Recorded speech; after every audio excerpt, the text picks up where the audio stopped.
अस्सलाम वालेकुम dear students. आज का हमारे पास थ्योरम है let M be the set of all ordered pairs A B या A B belonging to capital D and B is not equal to zero. In M we define a relation as A B negation C D if and only if A D is equal to B C, then show that this relation is an equivalence relation. Proof की तरफ चलते हैं। Here the set M is equal to A B such that A B belonging to D and B is not equal to zero. ये हमारे पास set M है। इसको हमने relation define किया है A B negation C D, इसको equivalence prove करना है। तो इसके लिए हमने इस रिलेशन को रिफ्लेक्सिव, सिमेट्रिक और ट्रांजिटिव प्रूव करना होगा। यहाँ पे गिवन है हमारे पास डी, हमारे पास एक इंटेग्रल डोमेन है और इस इंटेग्रल डोमेन से हम दो एलिमेंट लिए ए और बी। क्योंकि डी हमारे पास इंटेग्रल डोमेन है तो इंटेग्रल डोमेन कम्यूटेटिव रिंग होती है, ये आपको पता है। This is the definition of integral domain. Commutative ring है तो आपने डी से जो एलिमेंट लिए हैं इसमें कम्यूटेटिव प्रॉपर्टी सेटिस्फाई होगी, mean A B is equal to B A.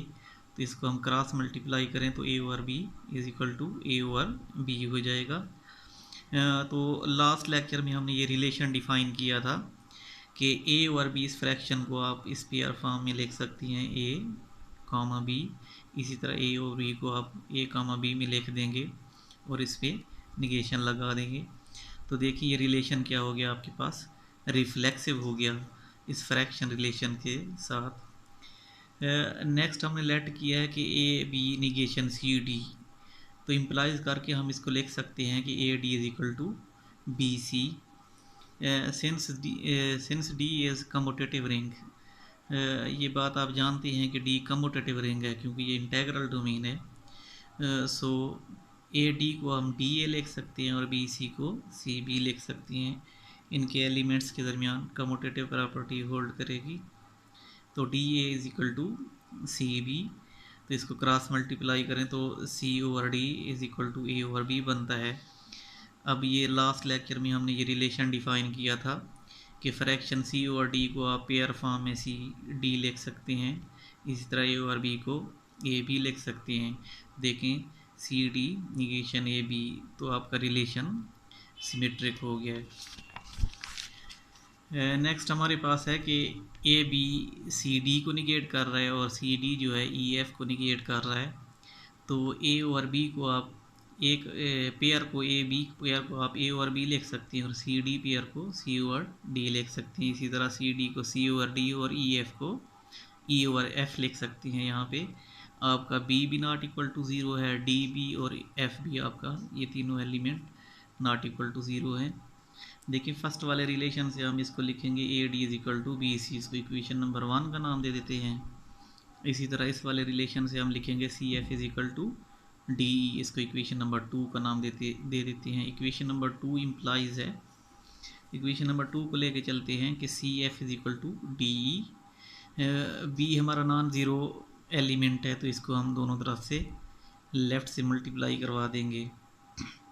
तो इसको हम B C into F is equal to P D into E लिख सकते हैं। इक्वेशन 1 को यूज़ करें जो कि आपके पास ये मौजूद है, A D is equal to B C है।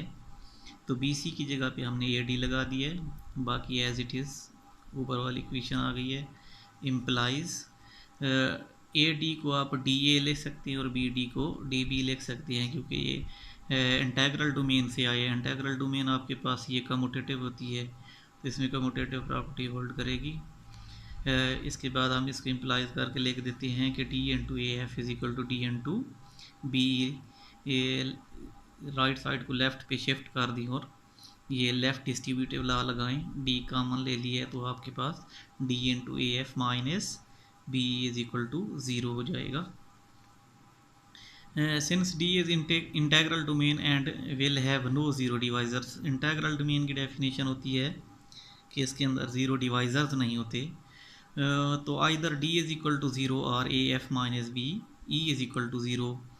ये क्वेश्चन में गिवन है कि आपका टी ज़ीरो नहीं हो सकता तो आपका A F minus B is equal to zero होगा, which implies A F is equal to B E, तो इसको आप लिख सकते हैं A over B is equal to E over F. इस फ्रैक्शन को जब हम पेयर फॉर्म में शिफ्ट करेंगे तो ए बी निगेट करेगा ई एफ को। तो देखें ए बी आपका सी डी को कर रहा था, यहाँ पे ए बी आपका ई एफ को भी कर गया, तो मीन रिलेशन आपका ट्रांजिटिव हो गया। तो आपका जो टोटल रिलेशन था तीनों प्रॉपर्टी सेटिस्फाई हो गई है, मीन कि ट्रांजिटिव, सिमेट्रिक और रिफ्लेक्सिव। तो आपका ये रिलेशन जो है इक्विवेलेंस रिलेशन हो जाएगा।